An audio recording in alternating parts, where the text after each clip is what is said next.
Hey everybody, Dave here, and I've got an exciting video for you. It may be somewhat played out for some of you if you've seen this before, but I do want to give a new spin on how this actually should be. So I ran across this the other day with a customer of mine that wanted to basically export data from a gallery that has a bunch of filters on it.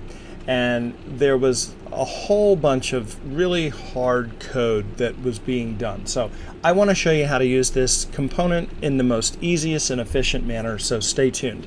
All right, what we're going to do is we're going to go to this page right here. This is the PCF gallery, and up here there's a bunch of really cool widgets and plugins and stuff that you can do. Anyway, I will put the link to the description in the description of this video, and you can go ahead and download it. When you go to this page, you'll go ahead and click download. This will take you to a GitHub repository. You don't have to freak out. All you're going to do is grab a zip file, and to do that, click on this green code button. Scroll down to the bottom where it says download zip. Once that downloads, you'll unpack the zip file. After you've unpacked the zip file, you'll get this scary looking directory with a bunch of stuff that you might not know what to do. For those of you that know solutions, that's what these two sub-zip files, I can say sub because initially you download a zip, you unpack it, and inside of that is two more zip files. These are essentially just two different types of solutions. For those of you not familiar with solutions, these are managed and unmanaged solutions. I would suggest, since you're only going to use this for this particular use case, to install the managed solution. The reason for that is that when you install an unmanaged solution, if you try to delete the solution, you'll delete the container that holds all of the objects inside, but the objects will still be floating around in your environment. And since you probably don't know what solutions are, it's better to just do the managed. That way, if you ever decide to remove the solution, everything will come out nice and cleanly. You don't have to worry about all of the extra stuff. If you do know about solutions and you're okay with doing the unmanaged, or you want to get underneath and see inside and do whatever you want to do, then go ahead and install this other one here. But for this video, we're going to install this this managed solution. So you'll hop over here into your environment. You'll come over here to solutions, and what you'll do is you'll choose to import the solution. And I'm going to go ahead and do the managed one because I wanted to have this be demonstrated for the rest of everybody else on the video. Again, if you want to import the other one, that's fine. I'm going to pause the video quickly just to get through this. Okay, you see the green little bar here at the top. That means that your solution has been imported successfully. And even though you may not see it in the list, go ahead and hit the refresh button, and this let's choose all here. There we go. What is it? BTD export to Excel. All right, so that solution is in here. That's all you have to do. Let's go over here. I'm going to use in this example, let's go to Dataverse tables. There's a built-in table called contact. And so I preloaded a bunch of information in here so that I have data in it. If you got a fresh environment, you've not done anything with it, this might be empty for you. If you want to import data into this table, there's a really cool site. Let me digress real quick. It's called Mockaroo, and you can set the data types and stuff here. So you could do like first name, last name, like this, like we don't need this. Well, maybe just delete that, right? And so now you can get this into an Excel file. Where's Excel? Somewhere's Excel. There it is. And from here, maybe you don't want 1,000. Maybe you just do 500 because that's the default that you can deal with. Maybe just 200 is even better. And you can preview it, and it generates just some random data for you. Or you can just choose, after you've gotten this Excel here, you can just hit generate data, and it'll download the data for you, and then you can import it and pop it into your table. That way you'll have some data to work with. Anyway, that's mockaroo.com. It's free. Go ahead and use it. They do have a paid version. I'm not sponsoring them. I just use it quite a bit for free. I did have a paid account, but I no longer need it. But in any event, once you've got all of that ready, or you have some, let's just say you have some data in a real world use case, go ahead and I'm going to start a brand new app. Let's do from page design so I can get to a blank canvas. And then once this thing loads up, first thing I'm going to do is I'm going to connect the contacts table, but I'm not going to connect it to anything just yet. Let's do this, add data and contacts. So this should be good. All right, the next thing I want to do is I want to get my control for the export, which is what I just imported. To do that, you're going to come over here to this little plus symbol, and they've changed it how you access this. So if you've seen videos from 2022, maybe 2023, there used to be a link like down here. Now the link is just this folder. It's not clear what it does, but it says get more components. Well, you click that and you get this new fly thing out on the side. What you installed in that solution was a code component. So this is Canvas components. So if we come over here to the tree view, you can create your little components in here. That's what these Canvas components are. Back out into Dataverse, which here, let's just go here real quick so that we can explain things fully for you. If we come over here into, I believe it's solutions. Nope, not solutions. Apps. Sorry, I always get spun around. And they changed this again too. Let's see. Once upon a time, we used to be able to find in the apps, we used to have this area called components, where you could just load up your component. Oh, here it is, component library. It's its own thing now. All right, so they've changed that too. Anyway, component libraries are Canvas libraries too, and you could load this up. There are also other things as well, but nonetheless, usually they're typically just Canvas type components that you can put in here. So you can either do them at the component library level now. Again, they used to be under apps. And when you're in an app, you can do something nested inside of the app. You can't use it anywhere else. The benefit for doing a component library is you can use component libraries in multiple applications. Components isolated inside of an app can only be used inside of that application. Anyway, I've totally digressed, but I figured it was a good opportunity to explain the differences. Anyway, what you want to do is you want to grab that code component, and to get to that code component, again, you click on this little folder here, switch to the code tab. It should load up. Here's the Excel export. Again, we got to this because we imported the solution, so there was no funny business or anything else after that. All right, I'm going to go ahead and click import. There is one more thing I do have to cover. Before you can use this in that Canvas app that you just seen me do, you have to come over to this cog. You have to go into the admin center, and you have to have access to the admin center. Assuming that you do have access, you need to note the environment that you're in. Right now I'm in David Soden environment. This is my development environment. It's important because when you're back here in the admin center on environments, you're going to have to refresh. Actually, I got to log out of this account here. Hold on a second. And let me close this down.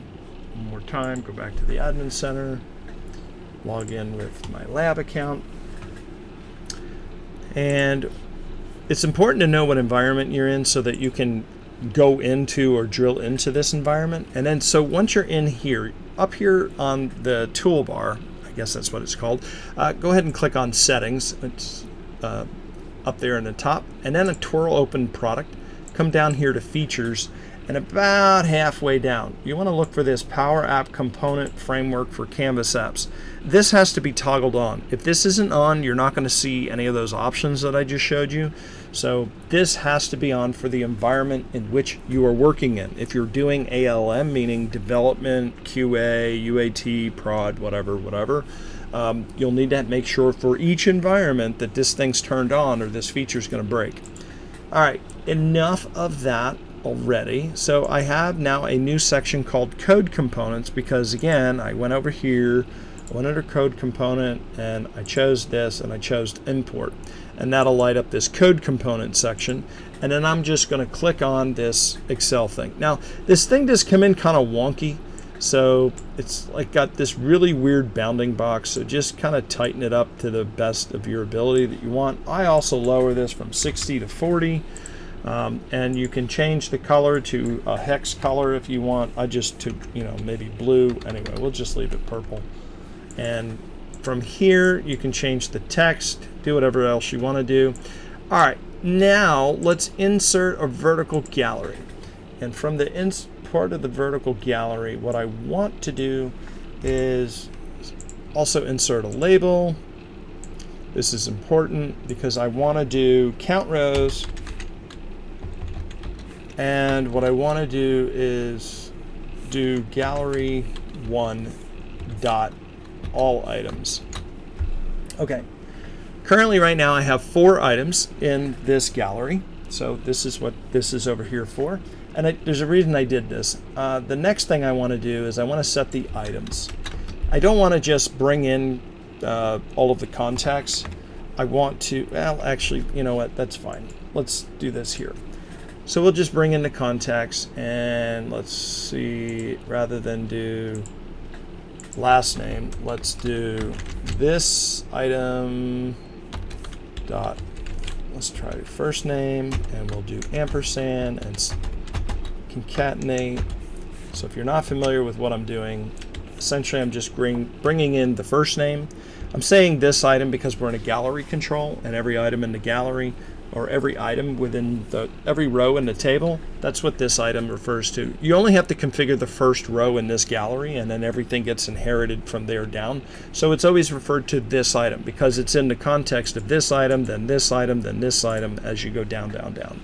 Okay, so all I did here was do the first name, and then I gave a space for last name, and then some data entries like this one. So I didn't have either a last name or a first name, but the other ones have it. And then for the second one, let's just see if there's any email. Let's change this out to email. And okay, that one doesn't have an email, but this one does. Okay, so that's good. And now let's add a text input. Okay, so usually in a real world app, you're going to have a crap load, probably 3 to 10 filter controls that people can filter and sort and do whatever, because this is the use case usually for this exporting. So essentially you massage some data, and then they get a filtered result set, and at the end of the day the end user needs to be able to get or download some data from the filter. All right, so I'm going to, instead of saying text input, I'm just going to make this blank, and then I'll just leave it text input, or text, what is it called? Tree views, screens, text, what is it? Text input 1. So now let me go back over to my gallery, and now I'm going to do filter, or try to do filter. What am I going to filter? I'm going to filter contacts, and I'm going to filter, let's do full name. Full name. I'm going to change it up again. I'm going to use starts with. Starts with.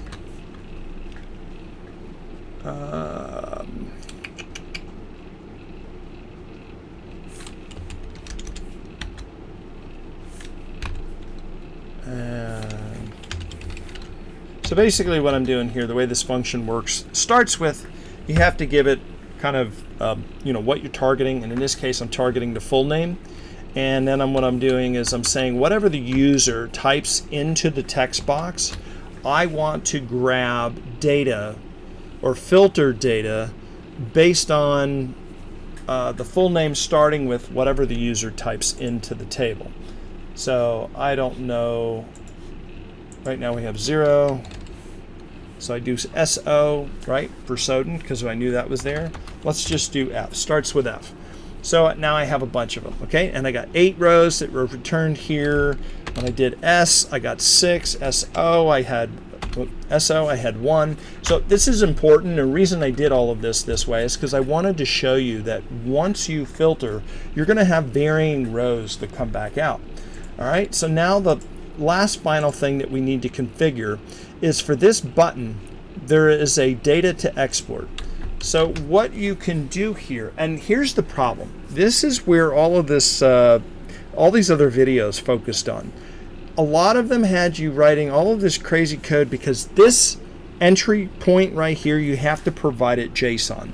And before there was the function JSON, then you had a whole bunch of craziness going on, right?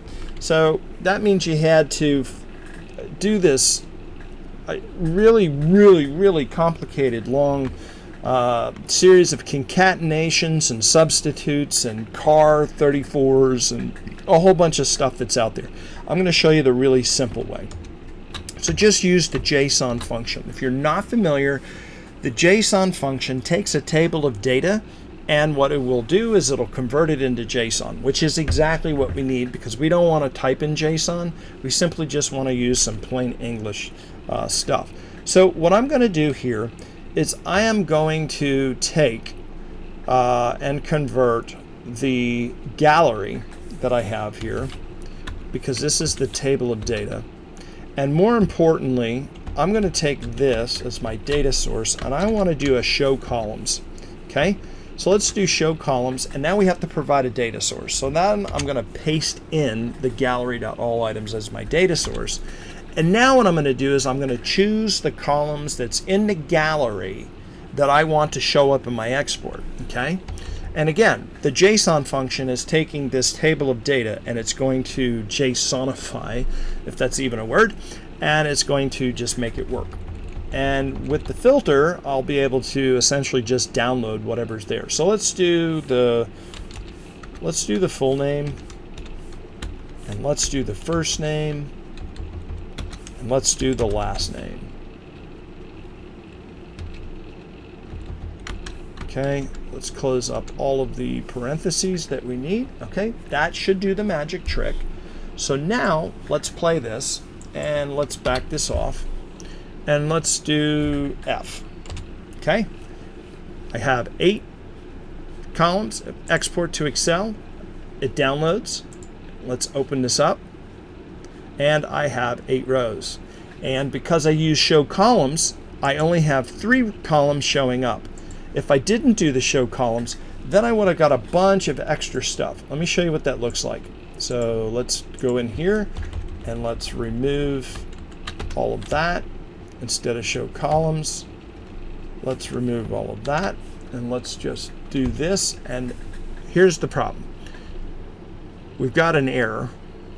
And so if we hover over it, it says the value passed to the JSON function contains media, and it's not supported by default. To allow JSON serialization of media values, make sure to include, or make sure to use the include binary data option in the format parameter. Okay, so if we do a comma, ignore binary data, I believe that's what the error was saying, and now I've got another error. It's talking about the JSON function cannot serialize table objects with a nested property called image1. So that's kind of a problem too. So as you can see, you're going to run into all of these weird things when you're using this gallery. And we're only running into this problem because we are using a gallery and all items as the table data source. One of the things that you could do if you absolutely insisted on getting all columns in the data and removing those offending nested areas and columns is, besides ShowColumns, I still suggest just do ShowColumns. But if you wanted to go ahead and do it a different way, you could create a variable and do onChange, and that could get really sticky with a bunch of extra changes and stuff. But by and large, the ShowColumns, I'm going to try to do a couple of layers of unz here. Apparently it's not wanting to do it. Alright, so I only have so many levels of undo. So ShowColumns, what was that again? Gallery, ShowColumns. It's a table of data.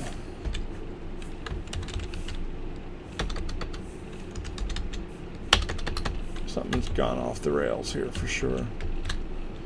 Okay, JSON, ShowColumns.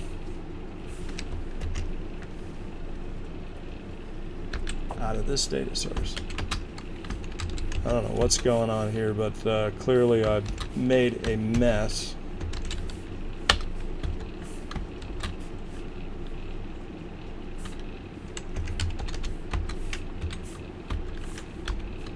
Okay, now it's working. I don't know. Either I typed something wrong or IntelliSense went off the rails.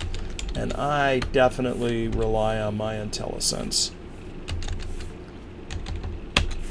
because it's bad enough with typing, and I know I'm going to make a mistake. So,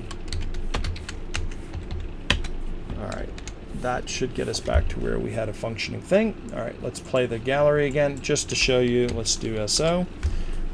One more export. Let's launch this.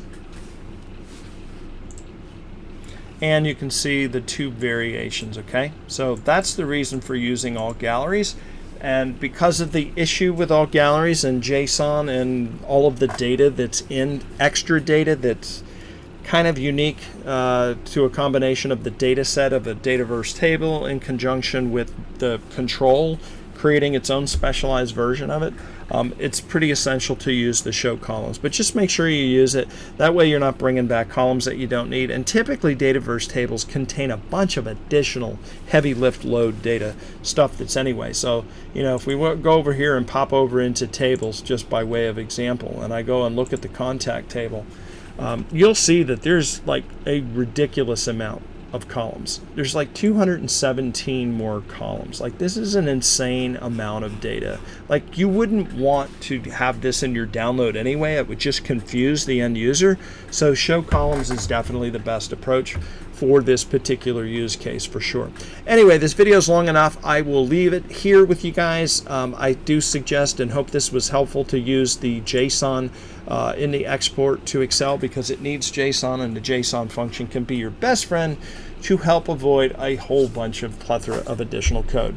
That's it, guys. We'll see you in the next one. Have a great day. Bye-bye.